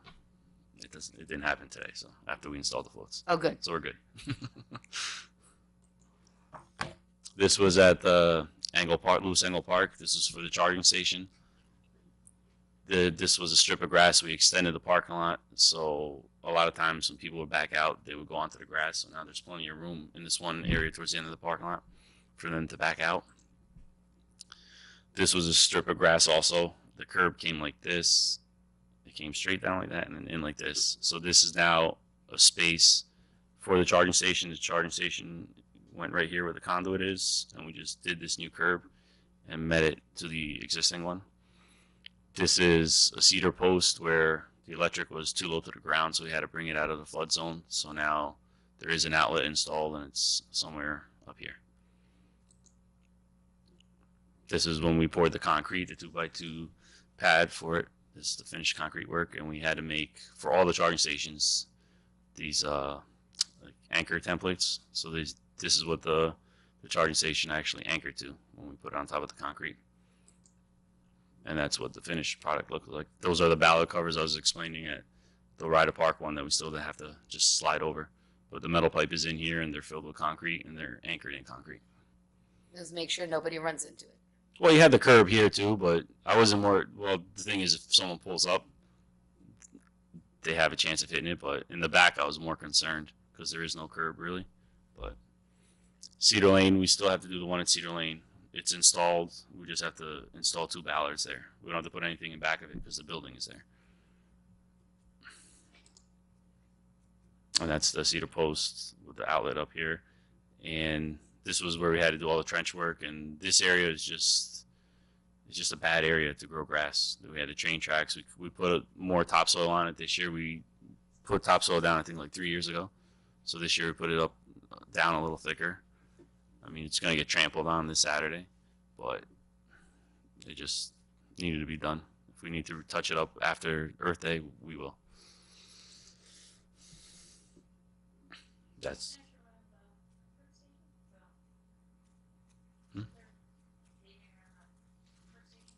Oh yeah. Oh, you can't see it, but this section, yeah, this section of pavement from the women's side to the men's side has just been cut up over the years from running different conduit into the building, and we had to cut it. So instead of having a bunch of patches, we just did a new section of pavement with the help of Mateo and Johnny Orlando, and we did it the Friday before the March for Lives event, yeah. which there was probably, I don't know, Over 500. 1,000. Yeah, I was gonna say 600 or more, over 1,000 people. That's the charging station, and there was an issue with this one getting online. I had to switch the server today from AT&T to Sprint, which it worked. The only thing is the SIM card is missing, so I'm waiting for a new SIM card. It will be on by Saturday. These are just some of the signs that we will have. It'll be posted in front of the charging station. There will be 2 designated spots just for charging your car. While we're making nice signs, could we have one that says no parking except trailers in the trailer parking? Supervisor? I also have to paint that, Okay. the line there, because there is a sign, but obviously I don't think people see it. It's low to the ground. It's right in front of the dock.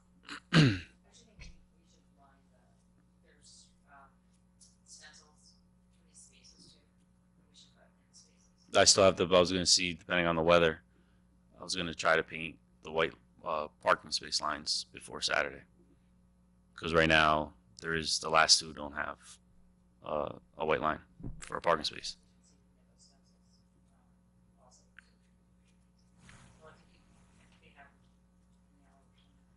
And we're gonna also get some signs to direct people to our charging stations. They have those little icons that. Well, they're also the way they explained it, Ron, the 2 Rons, we actually pinpointed them, so I guess people could look on the phone or on the app, whatever it is, and they could actually locate all 3 of them now because they are online. Well, Cedar Lane and Ryder are ready to use. Yeah. The only one is the waterfront, which hopefully Thursday or Friday it should be on.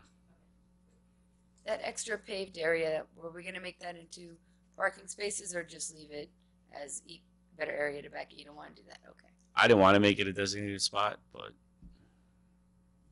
it's Okay. because the thing is, if you have a The board had specifically said they don't want to lose any parking, which is why we added we discussed with the board originally when we talked about these charging stations that we didn't want to lose parking, especially at Engel. So the reason that we expanded the parking spaces, we added 2 spaces essentially. And even though they have never been officially designated, people park in them, and you can fit additional 2 vehicles in the lot. Are we gonna put a line or no? And we haven't determined that yet. I don't know why we're against it, but I'm not against it. If anybody else is not against it, let me know. I'm not saying I'm against it.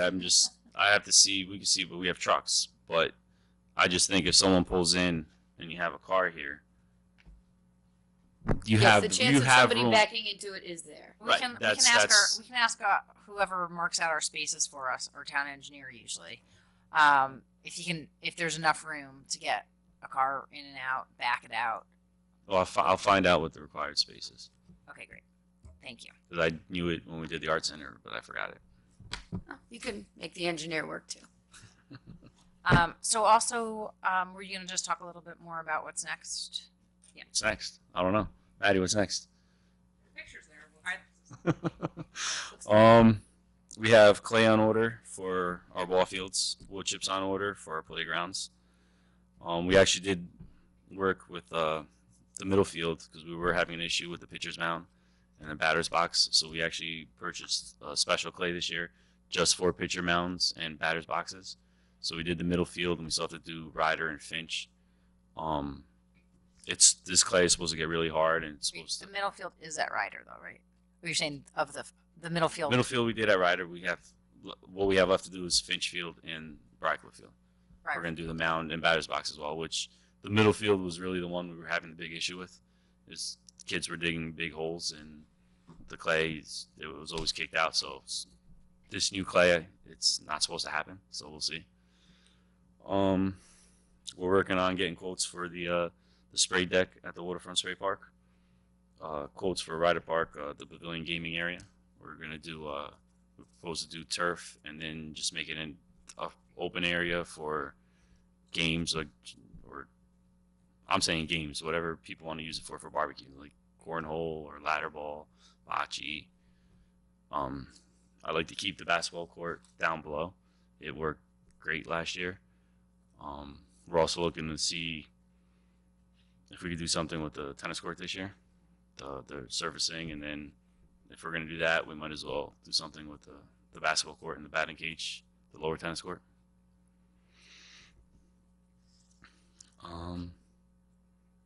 This Pavilion update.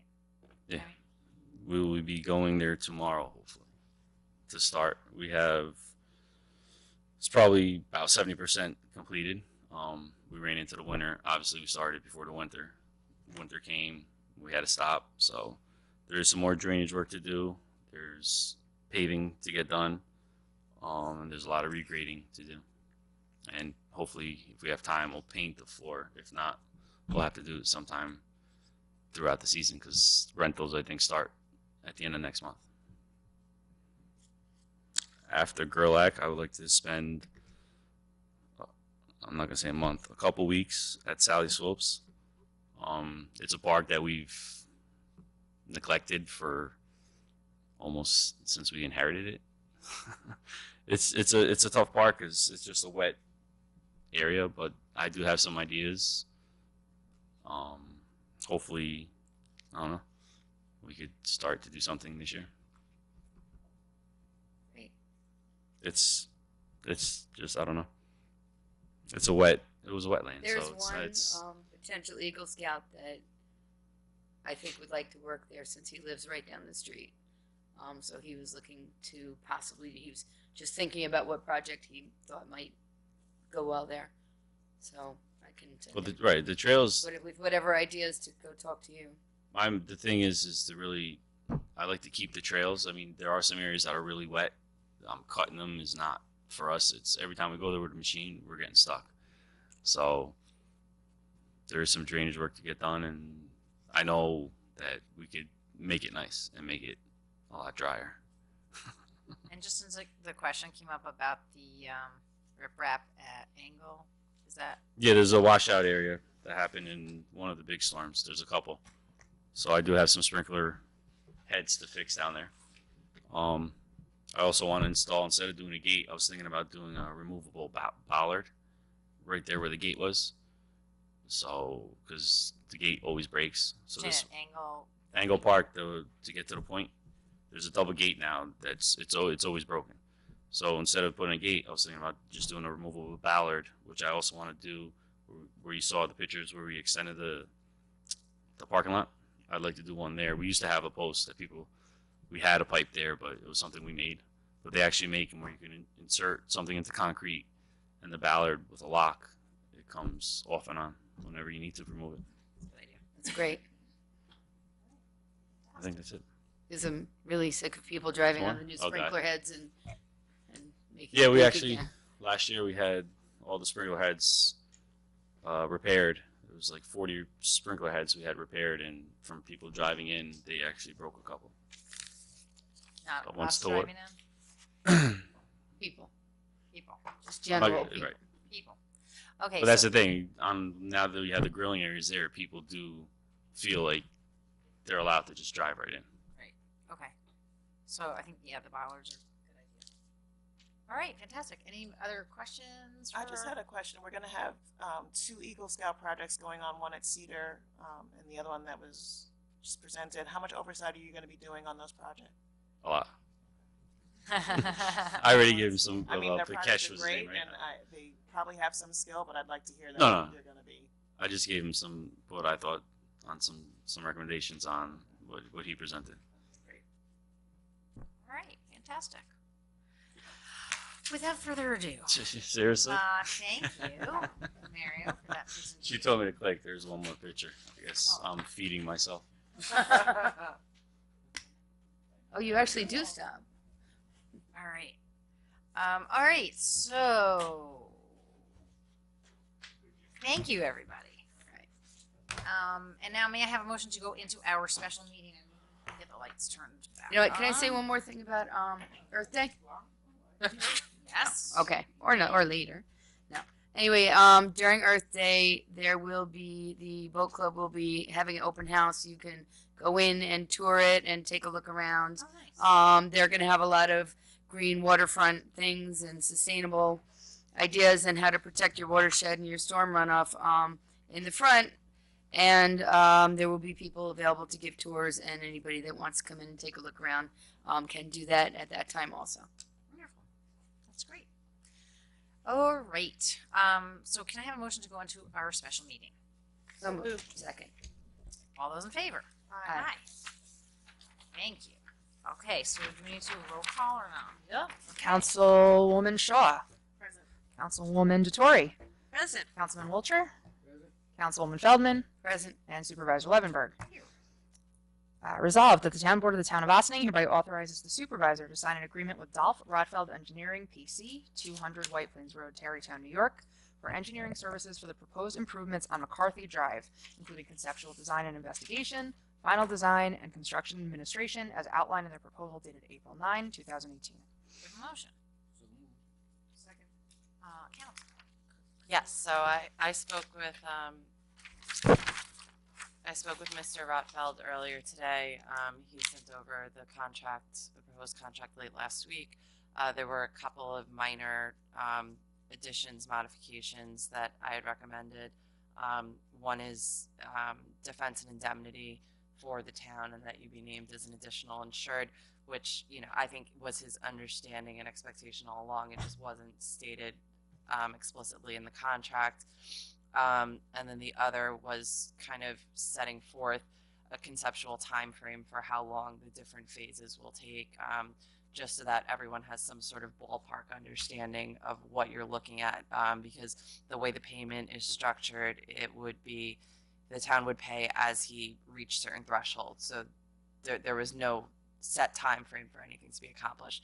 So we talked about some dates and time frames, and he was amenable to both of those things. So just in the resolution, I would just ask that some sort of caveat or recognition be made with the amendments to the indemnity and defense, and including a schedule for completion. Okay, and don't we usually have something like with approval from council as to form or something? Well, like that's We just put that- that's not really approval to council as to form isn't substantive. Okay. Because generally you're supposed to have the contract Okay. substantively done. Okay. And then if there's technical things that need to be switched around, but because these are substantive changes, I just wanted to bring them to the board's attention, make sure you were all comfortable with those changes being made, which I'm not sure why you wouldn't, but if you aren't, let me know. And just kind of recognize that as being something that'll have to be amended after this resolution, but prior to signature. So with the resolution amended based on, Do you want me to reread it? Just proposal dated April 9, 2018 with amendments to indemnity and defense, including a schedule of completion. Sounds perfect. do I have a motion for as amended? So moved. Okay, all those in favor? Aye. Aye. Opposed? Resolved that the town board of the town of Ossining hereby authorizes the town clerk to advertise a request for proposal for a study of the potential impacts of enacting the homestead tax policy in the town of Ossining, in accordance with the specifications available in the office of the town clerk. So the proposal shall be received no later than 10 a.m. on Monday, May 14th, 2018, in the town clerk's office, 16 Croton Avenue, in said town. Do I have a motion? So moved.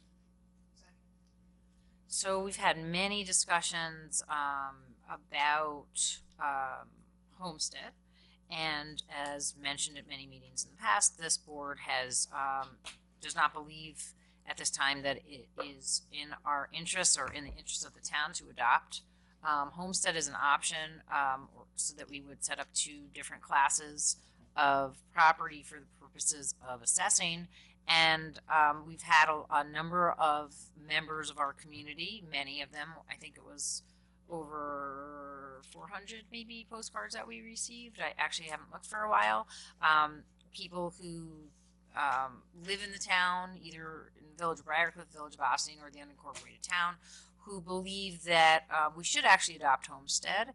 And one of the discussions that we've had at this board table is that we would take a further look at how homestead would potentially impact the town were we to adopt it, based on input that we've received from members of the community, that the studies that we looked at were not pertinent to Ossining in particular, or not similar enough to, or not pertinent to us because the study was done in Kingston. So we put together a request for a proposal that would incorporate some thoughts that we've collectively had about what we think the potential is for influence on our community, and we'd like to go out to some research institutions and experts in the field to see if they could help us identify to perform a study that would help us identify how adopting homestead might impact Ossining. The boards haven't had a chance to review. Are there any questions or further discussion? If not, all those in favor? Aye. Aye. Opposed? Thank you. Resolved that the town board of the town of Ossining hereby calls for a public hearing to be held on Tuesday, May 1st at 7:30 p.m. at the Boudars Theater, Ossining Public Library, 53 Croton Avenue, Ossining, New York, in the matter of local law number 3 of 2018, entitled Establishing an Electric Car Charging Regulations in the Town of Ossining. Motion. Second. All those in favor? Aye. Aye. Opposed? We will continue to have this available in time for, I think we don't have yet a draft of this law establishing the regulations, but we will have that to be reviewed in time for the public hearing. Whereas the town of Ossining has installed 3 electric car charging stations in the town that will be available for public use beginning Saturday, April 21st, 2018. Now therefore be resolved that the town board hereby establishes the following fees for the use of the electric car charging stations as followed. First 3 hours, no charge. Each additional hour after the first 3 hours, $5 per hour, or any portion of the hour. And be it further resolved, the budget officer is hereby directed to add this fee to the fee schedule set forth in Chapter A203 of the Town Code. We have a motion. I'm sorry. Second. All right. That's what I meant to And this say. is what we I don't know why it discussed. took me so long, but yes. We had Ron came in at our meeting earlier in the year to discuss this, and this was what we all seemed to agree on. So we're moving forward with setting that fee into place in time for this weekend, and we will have temporary signs, unenforceable since the law won't be in place exactly, but the fee will be, and that's how we're going to program the charging station so that they can collect that way. I got a question. How long does it take to charge? I think I don't remember the answer to that question. I should. Yes, John. Ask John. Yeah, it's 200. It's 220 volts. I'm not sure. You don't have to necessarily fully charge the car, obviously, when you leave it there. So I don't actually know. No, the reason I'm asking, if the first 3 hours are free, Yeah. what, It's possible that it's enough. it's an 8 hour? I know you might have to do it overnight. Also, I the one at think- the Armory is only 120, I think. Is Or it? What is it, 110? 110 and 220? Yeah, we have the lighter one over there. 220. So it's not the super fast charge, but it's the medium. It's level 2. It's called. I'm not speaking of how fast it's done. It's the time. What Yeah, How fast it charges How fast it charges. from empty to full. Right, the amount of charge that you get depends on if it's 110, 220, etc. Right, and then how fast it charges. But I think you can get enough charge in 3 hours. Like you can get enough free charge. So if everybody only use 3 hours, then you never make any money on it, then, right? And we didn't really put them in place to make money on. They're not supposed to be money makers. Oh, They're supposed to be economic development, incentive to utilize electric vehicles instead of gas powered vehicles to start to chip away at our carbon emissions in the town. So we got grant money to offset the cost of the charging stations, a lot of it, and they were not very expensive at all. But they will have hopefully a beneficial impact on the town. One of the other things that was discussed when Ron was here for the work session is that by making it free initially, hopefully you draw attention to it and make people more interested in using it, and maybe make electric vehicles a little bit more appealing. And then this board over time, certainly as easily as you did tonight, can amend the fee schedule accordingly. I remember him saying it's a starter fee. So that people know where it is and can get used, and then it's open for discussion later. Okay. All right. All those in favor? Aye. Opposed? Awesome. With that, I would like to ask for a motion to adjourn into executive session for personnel and contracts. Do I have a motion? Second. All those in favor? Aye. Opposed? Thank you, everyone, for joining us. Have a great evening. We look forward to seeing you at Earth Day and also at our regular meeting next Tuesday, April 24th at the courthouse. Have a good evening. You might have